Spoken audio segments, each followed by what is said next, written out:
Greetings, my name is Kerry and welcome back to my channel.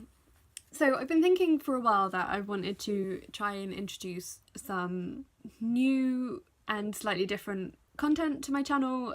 Like, I enjoy making the wrap-ups and the hauls and the unhauls and all the sort of standard fare. I do like doing reviews as well, but actually organising myself to do them, and I have to really like a book to want to review it. So I don't do reviews very often.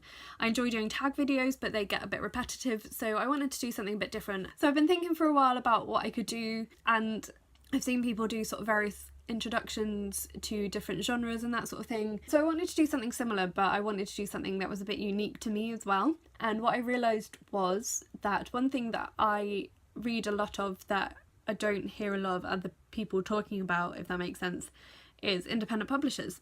I've been introduced to a lot of independent publishers and small presses by my lovely friends at Ninja Book Box, and that's been really influential on my reading in the last couple of years. Has really pushed me to read more books that are sort of less well known, less popularised, because a lot of smaller presses, they tend to publish books that are more outside the box, I guess is the best way to put it, that other publishers wouldn't publish.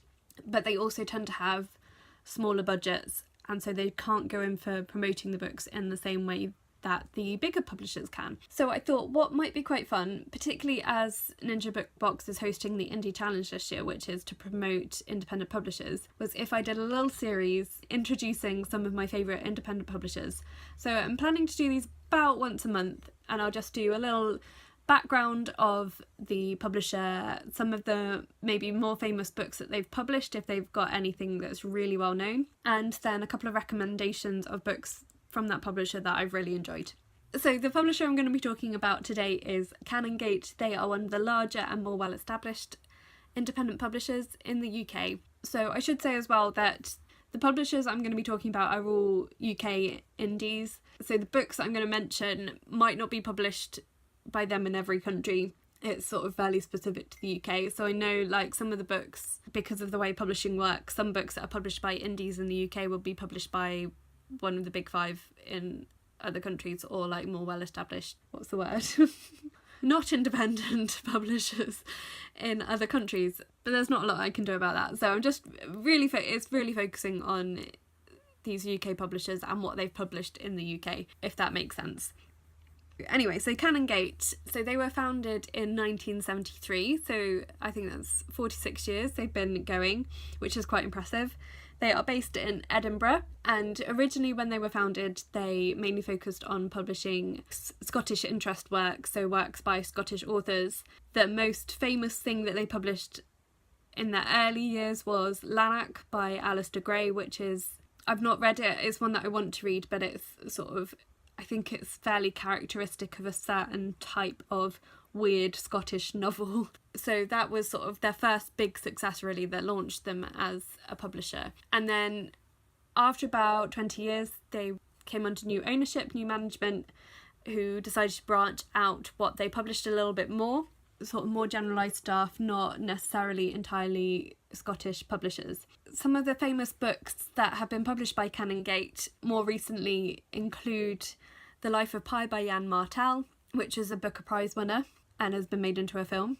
So that was published by Canongate in the UK and actually was a massive success for them and really made them much better known as a publisher. They also published the original print run of Trainspotting by Irvine Welsh, again, which has been made into a film, although I think later editions were published by other publishing companies.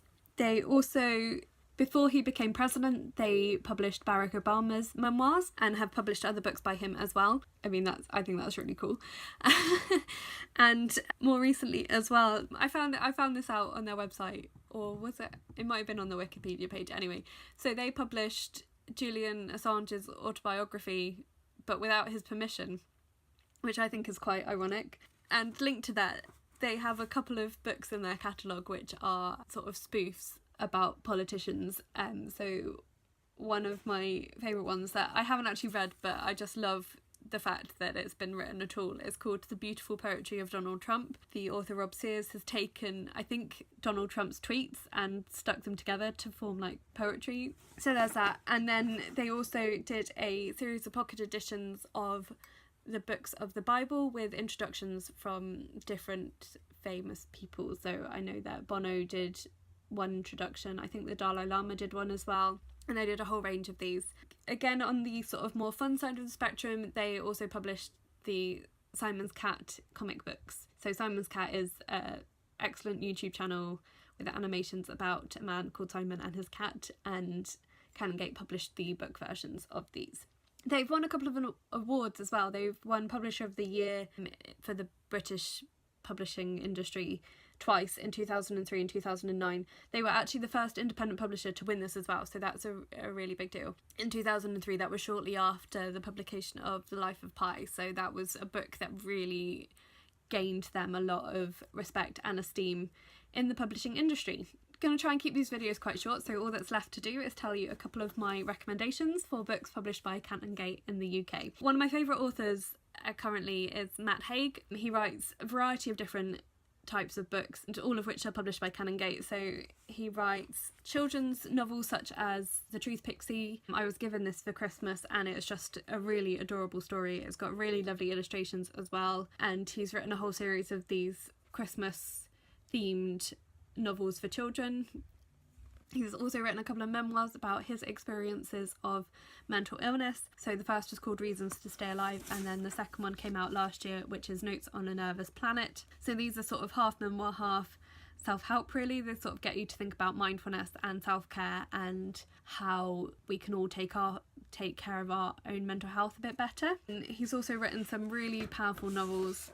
So my favourite one that I've read so far is called How to Stop Time, which is about a small group of people in the population that have a genetic condition that means they age much more slowly. The central character, whose name I've forgotten, was born in the 16th century, and so the story is told across different eras.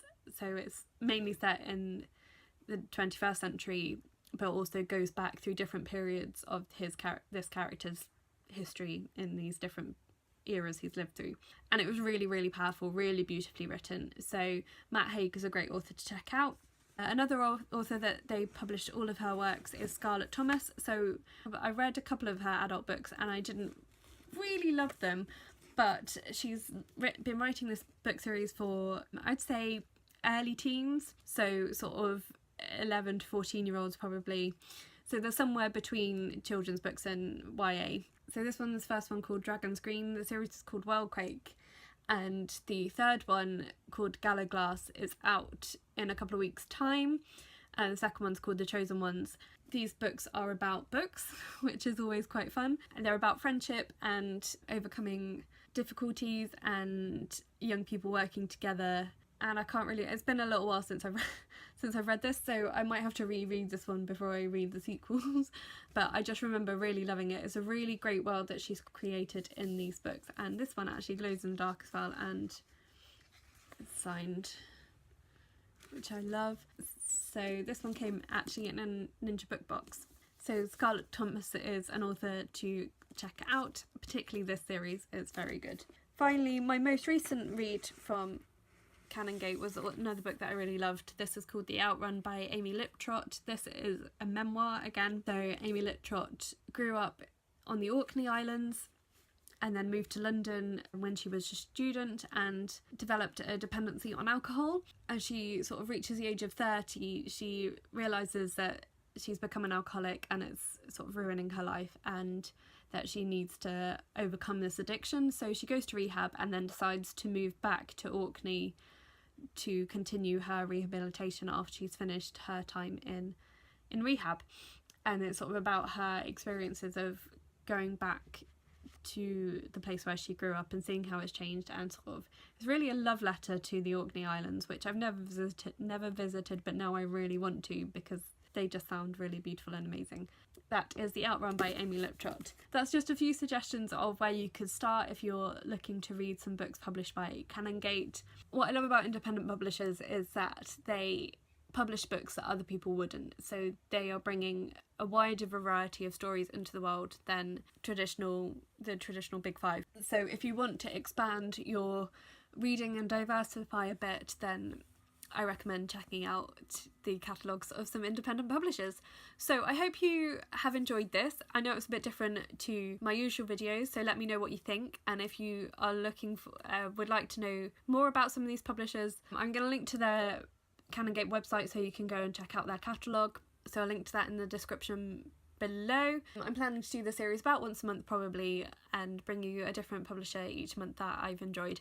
So love to hear what you think, so have a chat to me down in the comments, and please like this video if you liked it. Please think about subscribing if you haven't already, and that's it for today. So thank you very much for watching, and I will talk to you again soon.